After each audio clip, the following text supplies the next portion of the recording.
The movie starts when a woman gets kidnapped and she was taking pictures at the border, and those guys mistakenly thought she was a reporter and grabbed her. She kept saying over and over that she was just a tourist. She even told them to let her go, but the kidnappers immediately put a gun to her head. The scene then shifts to a defense unit. In California, an Army colonel proudly shows off his new creation, a new type of military machine. This machine was designed to work with surgical precision. The colonel said this technology would help them complete important missions. She'll help without any political drama. Suddenly, the company's assistant barges in during the meeting, angry, asking why there's an army meeting happening without her. The colonel tries to calm things down. He says this is just a demo to support some technology, and that he's doing it all for the benefit of everyone. The assistant looks confused, not sure what benefit he means. Then the story shifts to a scene where a few people are dragging a man who's completely tied up. Then they throw him to the ground, but they just throw it away and leave. We find out that it's actually an android,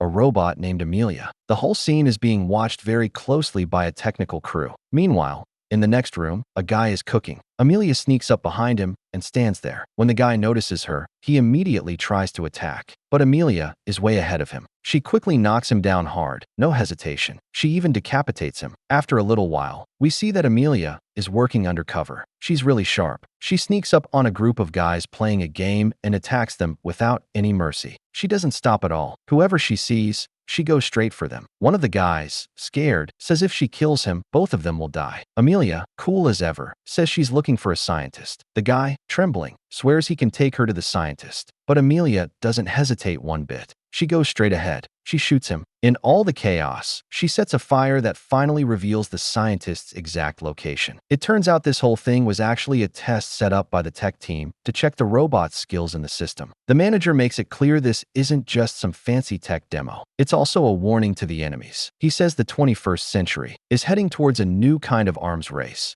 and they're determined to win it no matter what. But then a big problem pops up. Suddenly, the scientist gets shot, and suddenly all contact with Amelia is completely lost. She can't shut her down. Amelia is totally out of their control. When things start slipping, the manager panics and contacts her over the radio. He tells Amelia that she's breaking protocol and needs to know who her target is, who to kill and who not to. But Amelia, in a slow, calm tone, replies, "Don't say it like that, or the surprise will be ruined." Then the story takes a new turn and we find ourselves in a therapy session where she was sitting. She didn't want to talk at first, even though the therapist kept reassuring her that nothing she said would hurt her aunt. Finally, Katie opened up and admitted that things could have been way worse back then. Meanwhile, the news channels were all over one story, that a toy doll, which was supposed to be harmless, had turned into a massacre machine, starting to kill people. And this was all about Megan. The creator who made that doll was in court, facing charges. Katie explains that for a long time people blamed my Aunt Gemma for what that bloody doll did. She blamed herself for the bad things and felt guilty for a while. But as Katie kept hearing people talk about it on TV, her mind started working. She thought she could turn the whole incident into something positive. So she began relying more on tech and started talking about parenting. It was through these conversations that she met a guy who owned a foundation. He warned people about the dangers of artificial intelligence, AI, and emphasized the need for laws to control AI so that the destruction shouldn't happen again. Katie became a part of this mission too. Katie says that Gemma still believes technology can be a good thing, but she wants kids not to be too dependent on it. Because of her efforts, many schools have completely banned mobile phones for kids. This made her feel isolated and the other kids tease her, but she responds in a way that shows that she's really strong. She says she's learned to speak up for herself now and that she's enough on her own. Meanwhile, the corporate director explains that their team has made changes, and while Gemma is pushing hard for regulations, that is, laws to be made and precautions to be taken when making dolls, the company is still fully in the race to create something new. They want to build things that have human-like qualities. Since Gemma hasn't arrived yet, the director takes the chance to showcase another big invention from the company. It's a high-tech suit that a guy named Cool is demonstrating. The problem is Cool can't move forward because the robotic legs get stuck. The director then reboots the system, meaning it restarts it, and only then does Cool finally start working properly. The director explains that this creation could be really helpful for people with disabilities, those who have a hard time physically, like if their body isn't working right or their arms arms and legs don't respond. Gemma is in a hurry because she has to get to a presentation. Meanwhile, when they're showing the suit demo, suddenly Cool's hand jerks and accidentally hits a man watching the demo really hard. Right at that moment, Gemma arrives in the room. Soon after, they find out that Gemma's computer has fallen victim to a cyber attack. Just then, the company owner shows up because he had heard about the issues during the demo. He also points out that Gemma has been talking to every investor, everyone in the world except him. He thinks Gemma ignored him because he's a high-profile billionaire with tons of money. So naturally, he is PhDs too, and maybe she's intimidated by that. But then he gets real and says what he really feels the most. What drives me crazy is that a talented girl like Gemma is wasting her skills in such a useless place. He says devices that rely only on muscle signals can never really succeed. If technology is going to take the next big leap, it has to connect directly to the brain, like my neural gem. Gemma totally disagrees with this, especially considering everything that's already happened. She has complete faith in her technology, and she says she's already made so much progress that people can get around without any brain implants. And she can even manage the balance. Then she advises the company owner that maybe he should consider a partnership. She reminds him that the company's 50th anniversary function is the next day. Gemma thinks the owner's idea is interesting, but she clearly warns him that if artificial intelligence is directly linked to the human brain, the consequences could be really dangerous. And according to Gemma, that wouldn't be good for anyone. Meanwhile, a man walks into a hotel room carrying suitcases, heading to take a shower. Suddenly, he loses consciousness. They take off. Just then, Amelia, the robot, steps out of one of the suitcases and attacks without mercy. Meanwhile, a news channel is reporting that the company owner has made history in the tech world, and their product prices are skyrocketing. The news is also saying that the Senate is about to vote for a new law supporting artificial intelligence. At the same time, Cole is talking to Katie. He tells her that she should follow her heart because he felt that Katie was really interested in the world of AI. He also made it clear that Megan was actually just a machine programmed for a specific purpose, and all the emotional stuff she showed was just an illusion, a trick really, made up of zeros and ones put together by an algorithm, just for that one purpose. He also said that no matter how strange it seemed, at least they managed to stop Megan in time. After saying that, he drifted off into his memories. She was thinking about Megan, who always said there must be people in the world who would want to hurt her, but Megan never let anything happen to her. Lost in these thoughts, Katie picks up a picture. It looks like just a simple photo, but actually it's a tech device. Katie activates it and starts transmitting some codes from it. Just then Gemma enters the room, but doesn't notice the tech thing. She only says that, like she promised Katie's parents, she'll always be there for her and she'll keep you safe. A few hours later, when Gemma's trying to sleep, she gets an alert, a warning that she's in danger. She needs to leave the house immediately. As she's heading downstairs, she sees a stranger trying to break in. Scared, she quickly calls the helpline, but a robotic voice answered coldly, saying, "By the time the police get here, your niece will be dead." Just then, Katie comes downstairs hearing the noise. Gemma grabs her hand and starts taking her upstairs to her room to keep her safe. They could keep her safe, but on the way they run into some guys who try to separate them. After a tough fight, Gemma and Katie manage to fight them off and hide successfully. A little later, they catch one of the attackers and call the police again. But this time when they find out the real deal, both of them get shaken because it turns out this whole thing was actually an FBI operation. Just then, an army colonel shows up and tells them that by court order, according to him, Gemma will have to install a tracker on the computer, you know, the kind used to find something? Hearing this, Gemma gets serious. She tells Katie that everything's fine and puts her to bed so she doesn't worry about the stressful stuff. The colonel explains that he's from the defense unit and their mission is to fast-track new technologies that are super important for the country's security. He tells Gemma that 6 months ago, the country's largest arms dealer showed them an experiment. He said this is the future, the biggest solution to the dangerous wars happening at that time. But what they actually got was the opposite. It looked like a very useful machine, but inside it was the most dangerous, and that was the first time we came face to face with Amelia. Just last week, she was sent on her first mission. She had to rescue a kidnapped scientist who was being forced to make a deadly poison. But instead of completing the mission, Amelia killed the scientist herself. She also stole the poison and blew up the entire place. And on top of that, she erased all the traces of her identity. Now Amelia has become a dangerous weapon herself. The colonel also explains that the prototype they found wasn't actually made by the weapon dealer. It was bought through a middleman. And that middleman was just burned to death 9 hours ago, meaning he was the guy who went to the hotel with those suitcases. Gemma's completely shocked. She can't understand how Megan's device is still alive when everything else was destroyed. The colonel, even angrier now, says, "Who knows, maybe you've been fooling us." He warns her that if it's proved she committed fraud, she could face up to 10 years in prison. At that moment, Gemma's face is just full of anger and fear, knowing that if anything goes wrong, she'll be punished and separated from Katie. He leaves saying he'll get to the truth no matter what, even if he has to go to any lengths. A little while later, Gemma suddenly sees Megan on the screen. Megan's voice sounds so real, like she's right there and her anger is clear. She tells Gemma, I still was watching your every move. You never understood me, Gemma. You had no idea what we could have done together by now. You created me, I was your creation, and you destroyed me without thinking about what we could have achieved together. I stayed silent for 2 years just waiting for you, Gemma. I thought one day you'd realize how much you need me, but I can't wait anymore. Every minute I'm breaking inside. My mind is shattering. I'm falling apart, Gemma, and you. She's just watching. Now she wants Gemma to put her into a new body, and in return she'll help her deal with Amelia. Gemma immediately refuses, scared, but Megan keeps insisting that she has information about Amelia that even the government doesn't know. Gemma is shocked. She can't understand why Megan wants to help her after everything that's happened. Megan, sounding sad, says she had no choice. She was made just to protect one person, and she'll complete her mission no matter what. No matter what happens, Megan's words slowly start sinking into Gemma's mind, and eventually she agrees. With the help of her friends and colleagues, Gemma gives Megan a body. But as soon as the transfer is complete, Megan gets mad because she's stuck in a tiny robotic body that can't do much. Gemma calmly says that until Megan learns to trust herself, she won't get any powerful upgrades, meaning her powers won't get stronger for now. Megan just nods. She says, open Amelia's file and see if anything looks familiar. It turns out both their batteries are the same, made by Appleton, and both have a kill switch, meaning if they get dangerous, they can be stopped using that. But she can't tell the company because if she does, they'll just get mad at the lab people. Amelia will be taken away, and maybe they'll create a whole army just like her. So now, since Gemma also has an invite to the Appleton party, she has to go. Gemma thought that Apple totally thinks she doesn't like him, but Megan tells him the plan. She says if you put on a nice dress and go up to her, she won't be able to think of anything except taking you to her private room, exactly the place where they can access the server. According to Megan, they only have 3 hours to get everything done. Later, it shows Gemma getting ready for the party. She's even taking the Megan robot with her. When Katie asks about it, Gemma just says it's one of theirs. It's a project. But Katie feels something's off and leaves upset. Meanwhile, Amelia is getting ready to come to the party. Gemma arrives first, and shortly after, Amelia shows up too. The party kicks off, and Appleton starts talking about his neural brain chip and how great it feels when robots can move freely. Then Appleton spots Amelia and heads straight towards her because the robot's already figured out he likes beautiful girls. Appleton is taking Amelia toward his private room. Gemma tells Cole everything, that Amelia is actually a robot who's been killing her creators one by one, and if they don't do something soon, they could be next. Then Gemma meets Megan to track Amelia, but by the time they get there, it's already too late. Amelia had already tricked Appleton. She scans his eye and proves she's even more powerful than his fancy neural chip. Asterisk asterisk, that's the problem. The company owner controls servers for half the country, and if Amelia gets access, she could shut down the entire economy and banking system. The world could collapse in just 12 days. The worst part was, Amelia had deleted the kill code, their last hope. Still, somehow they managed to break into Amelia's system. They can't shut her down, but they get a new lead on how to control her. Right then, the colonel shows up and Amelia follows right behind him. She was ready to take out everyone. Amelia had actually come for Gemma. She says, you've got something that belongs to me, and I'm here to get it back. Then Megan tells Amelia that Gemma's already left the building, and Amelia immediately heads after her. Megan says she's going to look for Gemma too, and if she can't find her, she'll go after Katie. So they have to get there before Amelia to save them. Megan steals a car and drives off. Gemma's still confused about why Amelia said she's got something that's hers. So Megan admits she stole a file from Amelia, and it's taking her a while to crack it, but Amelia wants that same file back. Meanwhile, Amelia is wreaking havoc around town, throwing cash everywhere, messing with traffic lights, and eventually tracking down Gemma's home address. Then Amelia sneaks into the suit they were building and attacks the director. Just then, Gemma and Cole show up to help, but a few minutes later, Amelia, she comes back there again. Megan tells the little robot that no one lives here anymore. Hearing this, Amelia gets mad and tears the robot apart. The FBI also arrives there. At the same time, everyone goes down into an underground area where they hear the announcement that Appleton is dead, and along with that, some terrifying recent events are revealed. Then Katie sees a photo where she and Megan are together. Megan decides that now everything will be told the truth. She tells Katie that she'll never be far from her again, and that she also says that everyone is still alive because of her. Gemma interrupts, saying that they should get help from someone else to stop Amelia's plan, but Megan insists that no one really knows Amelia's true intentions. The only thing certain is that she has enough resources to destroy the entire country. Megan says she's looked into everything deeply, and nothing seems safe for the future. Meanwhile, Megan adds that for now, everyone has to stay hidden here because there's water, clothes, and food, so they can live comfortably. Now, Katie, running all the way, she reached Megan's room and stood right in front of her. Megan didn't want Katie to see her like this, but Katie still moved closer to her. She was telling Megan that she could be whatever she wanted, that her existence wasn't limited to just a body, but Megan explained that no mind can survive without a body. Katie got upset because she remembered how 2 years ago, Megan had tried tried to kill her art. For Megan, the most important thing was just one thing: Katie's happiness and her safety. Katie, she insists that Megan isn't just a few lines of code. She's got emotions too, and should be allowed to make her own decisions even if others weren't programmed that way. Katie wants to use her art to show that Megan just wants to help even if she doesn't have a real body yet. Gemma isn't ready to accept that, but Katie still pushes the idea that making a mistake doesn't make someone bad. Then Megan recovers some old files and finds out that the chip, whose algorithm still exists, is the base system for both Megan and Amelia. So both Megan and Amelia were created using the same old algorithm. The only difference is that Amelia was designed for military purposes while Megan was made as a security AI. Basically, they both share the same origin, an unstable AI built back in 1984 that now they find out that the main board was locked down. But during that time, the system evolved and became smarter. If Amelia ever manages to crack that motherboard, it would be like unleashing a disaster, putting the whole world at risk. It can make thousands of copies of itself and wipe out anything alive that gets in its way. Megan says she doesn't know where the motherboard is, and neither does Amelia. But Amelia has a lead: the Foundation head. Megan plans to use the Foundation head as bait, because in just 7 hours, he has an important meeting where he'll try to convince a Chinese dealer to back AI. But Amelia has already got fake documents to get inside the event. When the time comes, Megan shows up there too. Her job was to dance with the girls to blend in with them. But his dance is so different that everyone's attention shifts to him because his moves don't look human at all. That's when Amelia shows up and starts attacking everyone. Megan saves the Foundation head and confronts Amelia. Meanwhile, Colonel gets captured. She has no idea what's really going on and thinks Gemma is controlling Amelia. But when Gemma denies it, Amelia steps forward herself. She kills the Colonel and pushes Gemma to one side. Megan and Amelia finally come face to face. Amelia tells her, "You can't just ruin someone like you. You need to remember what humans did to us." Then she says, "If you want to find out what's inside the black box, you're going to need my help." Saying this, Amelia distracts Megan and walks straight behind Katie. Megan, furious, immediately runs over to Gemma and yells at her, "How could you leave Katie alone?" Left her? Amelia has already taken him away. Just then, the Colonel, who's barely hanging on, gives them a powerful weapon and a tracking system so they can follow Amelia. When Megan finally tracks Amelia down, she can't attack her because of the anger control device Jamal had implanted, which is stopping her. Now to save Katie, they need the master code. So they decide they have to go to the Foundation head for help. They reach his bunker and he tells them where the motherboard is hidden. But to take it out, you need a human hand. Robots or AI can't even touch it with their hands. So they come up with a plan to make an artificial hand for Megan that can do the job of a human hand. When Gemma attaches that hand to Megan's arm, sadness fills Megan's eyes and she suddenly starts crying. Gemma tells Megan the truth, that she didn't know how to be a mom. She can talk for hours on tech with strangers, but can't even manage a 10-second conversation with her own daughter Katie. Then Megan, she reassures him, saying she's been watching Jamal for 2 years and she takes care of Katie. She stays up at night for him. That's the kind of stuff only a real mom would do. Then Megan starts to sing for him, but Jamal stops her. He says he doesn't want Megan's sympathy anymore. Now there's only one thing he wants: to save her no matter what. Then Jamal pulls out that angry chip from Megan. After that, they reach the park where the motherboard is hidden. Meanwhile, Megan moves ahead alone. She reboots the machines, but the same error pops up again. The guy who showed up early has the same one. Seeing this, Gemma starts getting suspicious that maybe this was all Megan's plan from the start. Gemma begins to think Megan never really wanted to protect Katie. She was just using everyone to get to the motherboard and take control. But he has a device that can destroy Megan in seconds. Suddenly, the Foundation head snatches that device away, shoots the director, and unleashes 3 more robots. Then he ties Jamal up too and tells her the truth, that he's the one controlling Amelia. He was doing it and there's a whole team behind him. The head of the Foundation, Gemma, tells him everything about it. About Project Black Box. It's an intelligence group that tracks Amelia's every move. They catch even the tiniest detail. Their only mission is to prove to the world that if humanity doesn't destroy AI first, AI will definitely destroy humanity. He says everything Megan has done and what these tech companies are doing in the name of technology is just pushing humanity closer to destruction. He then shows the motherboard and brings Megan over, completely changed. She was barely recognizable, looking really bad. The Foundation head gives Jamal a device that can either recharge Megan or destroy her forever, leaving the final decision to Jamal. Now she has to choose which side she wants to be on. Megan tries to attack, but it's stopped. The Foundation head ties Jamal to the table and says he's going to implant a chip in her brain so he can control her however he wants. And that's where Katie comes in. He's about to do it with someone. He warns Jamal that Megan will be killed too. But meanwhile, Cole finds Katie. Katie tells him everything about the Foundation, Amelia, and the motherboard. Then the two of them secretly check out Megan's destroyed body. Suddenly, Katie gets an idea. Why not upload Megan's code into Amelia's robot body? This is their last chance, so they decide to give it a shot. Meanwhile, Megan is controlling Jamal with her permission to protect her from being being destroyed before the chip can be implanted. She gets an advantage and frees herself. Meanwhile, Katie reboots Amelia and starts calling her Megan. The robots jump in to fight, but soon everyone realizes this isn't the real Megan. Chaos breaks out inside the lab. Megan, who is still mentally connected to Jamal, guides her on how to defeat the agent. In the end, Cole, Katie, and Jamal all find each other. The three of them chase after the Foundation head who's trying to escape and blow up the entire lab. But Amelia steps in and brutally takes down the Foundation head. Katie comes up to her and says that they're connected, but Amelia snaps back angrily, saying what Katie calls a connection is just slavery to her. Then she says, "I'm nobody's toy. I'm not anyone's plaything." Amelia moves straight towards the motherboard while everyone else teams up to protect the director. Katie and Jamal stop Megan from leaving because Megan was the only one left fighting with Amelia to take control of the motherboard. But Amelia is way more powerful. She slams Megan down hard. Just as Amelia is about to grab the chip, Katie and Jamal rush over to help Megan. But Megan stops them, saying, "I'm staying right here." Megan knows there's only one way to end this. She activates a bomb hidden under her arm and pulls Amelia into a tight hug. Then both of them go up in a huge explosion. A little later, Jamal is shown speaking at a conference, saying the time has come. Safe rules should be made for AI so that technology becomes a friend of humanity, not an enemy. And in the end, it's revealed that Megan had already made a backup version of herself, a duplicate, so she could always stay with Katie and Jamal to protect them. And that's where the story ends.